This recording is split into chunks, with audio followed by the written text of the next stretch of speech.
Assalamualaikum. Waalaikumsalam. DPR kita nih Pak Haji, apa kabarnya Pak Haji? Sehat, Ya, ini ada baik. Ini kebetulan saya ingin mewawancarai Bapak Haji terkait anu lah, Pileg 2024. Mungkin bisa lebih jelasnya. Silakan masuk dulu Pak. Terima kasih, Pak Haji.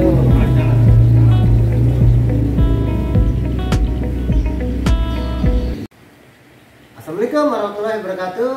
Selamat pagi, salam sejahtera bagi kita semua.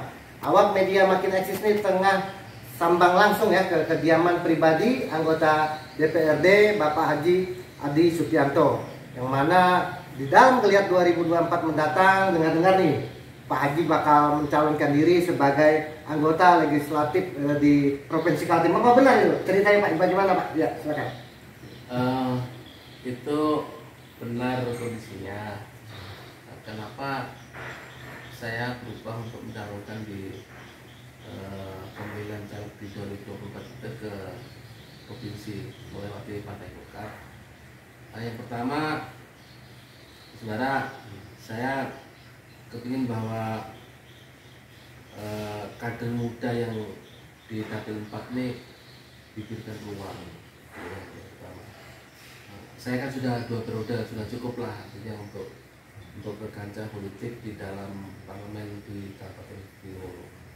Mumpung kita ini masih hangat, masih muda, kemudian kader-kader kita energik, dan saya lihat itu ya para calon yang di Dapil 4 untuk Kabupaten Timur khusus dari Partai Golkar itu ya kelihatan punya potensi. Nah itulah saya sebagai orang tua harus kita dorong, kita orang tua merintis ulang untuk ke provinsi. Itu Terkait dukungan masyarakat sendiri, apa sudah tahu hijrahnya Pak Haji dari DPRD Kabupaten ke tingkat provinsi? Mungkin tadi.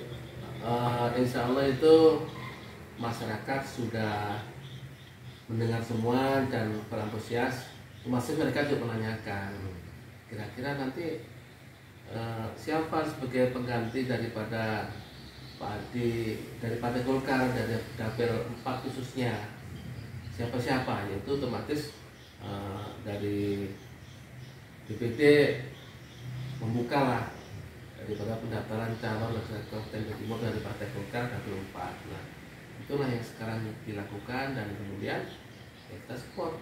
Mudah-mudahan kita sama dengan yang calon provinsi dengan Kabupaten kita bisa maksimal di dalam pemilihan 2024 untuk calon provinsi saya. Kalau dukungan dari Ketua Partai Golkar sendiri bagaimana Pak Haji? Terkait hijrahnya Pak Haji? Ya,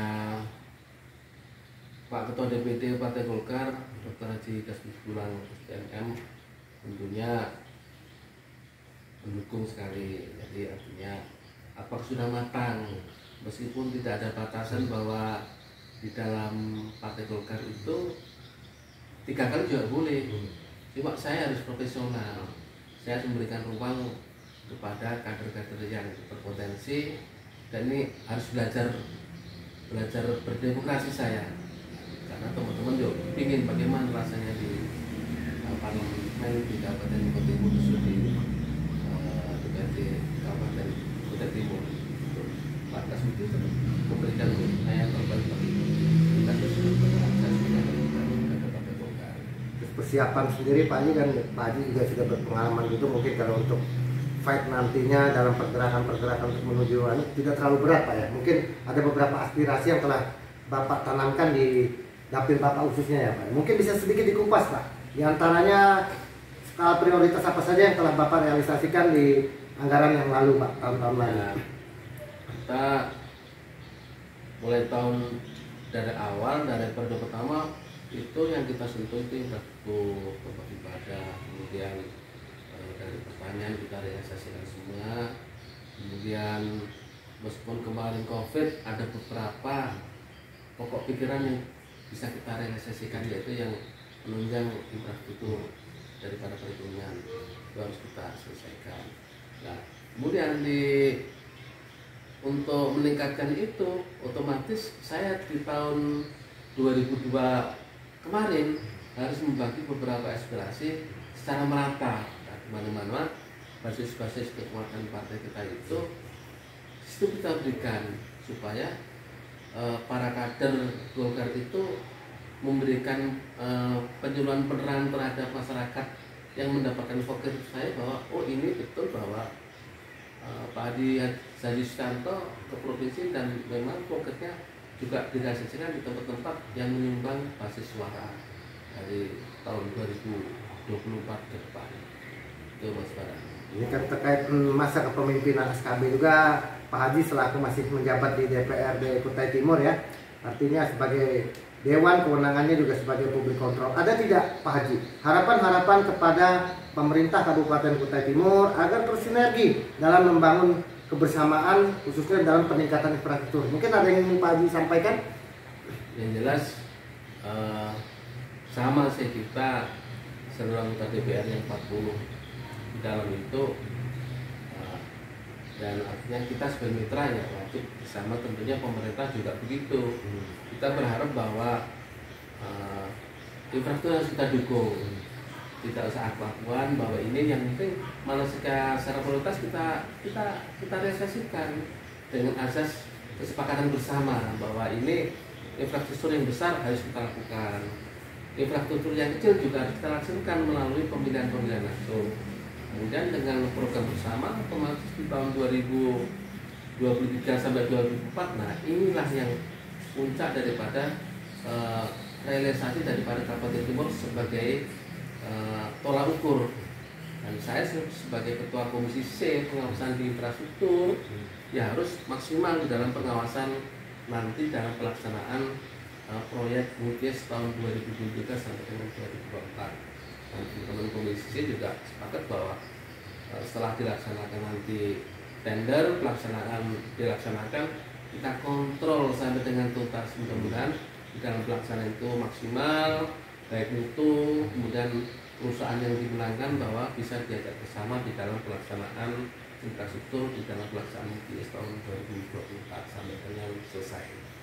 Ini sedikit mengulas sejarah nih, berapa sih perolehan suara Bapak nih dari awal menjabat hingga saat ini Pak, waktu pergerakan pemilu kemarin, mungkin bisa sedikit ditapak tulas lagi Pak sejarah perolehan suara ya. Ya mulai tahun 2014 ya. Atau sejarah dari awal perjalanan Pak, perjalanan politik ya, perjalanan politik di awal-awal ya. Saya juga sudah terlalu tua ya, kalau semenjak berdirinya tim saya merupakan kader Golkar dan saya itu mulai berdiri tim itu pimpinan tingkat kecamatan tidak digantikan sampai dengan kemarin pertahanan. Jadi kurang lebih 20 tahun 15 tahun lebih saya menjabat ketua pimpinan tingkat kecamatan untuk kecamatan Kalerang. Berjalan waktu itu ya otomatis kalau bisa di awal ya kami berjalan pertama tahun 2004 itu saya caleg dari Partai Golkar, dulu dapil 3 ya, saya pemenang utama suara terbanyak, tapi karena aturan mengatur bahwa suara itu kalau tidak cukup PPP kembali kepada urut 1, sehingga saya suara terbanyak pun tidak menduduki di parlemen di DPR Timur. Tapi tidak salah, itu kan konsekuensi dari suatu kader Golkar ya. Tahun 2009 kami tetap kader Golkar, meskipun kami tidak calon karena seleksi kita tidak lolos ya tidak apa-apa. Kita tetap kader Golkar, konsisten terhadap kader Golkar bahwa saya adalah kader tetap tidak akan meninggalkan Pak Golkar dalam situasi apapun. Ya, perjalanan waktu kita 2014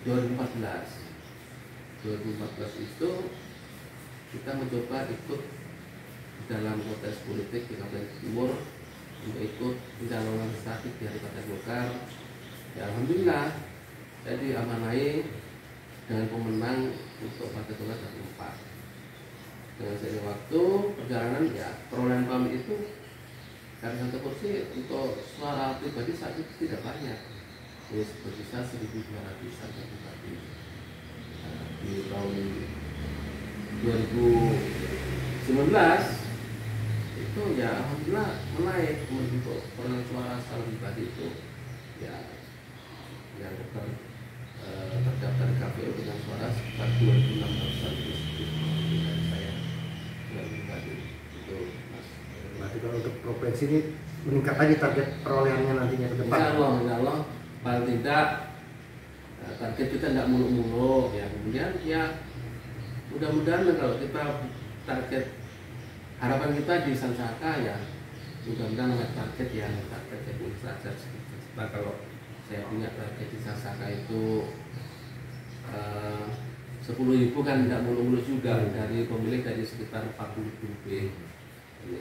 Mudah-mudahan itu realisasi ya, namanya target ya harus optimis kita capai untuk di Sansaka atau khusus di Kutai Timur ya, artinya kan sekarang pada April ya insya Allah lah kita akan bekerja sama dengan caleg-caleg Golkar yang sedang dapil. Tentunya kita sebagai orang tua kita harus memberikan dukungan kepada mereka, hal-hal apa yang kita bisa komunikasikan sehingga kita tidak miskomunikasi, hal-hal apa yang bisa kita bantu secara dukungan, mungkin ada hal-hal tentu kita dukung, misalkan operasi kecil terhadap caleg ya harus kita pikirkan bersama supaya kemenangan besar di Kutai Timur Partai Golkar secara maksimal sesuai target kursi yang diharapkan oleh Ketua DPD Partai Golkar di pemilu tahun 2004 yaitu oleh Dr. Kasbudi Bulan ya, itu Mas.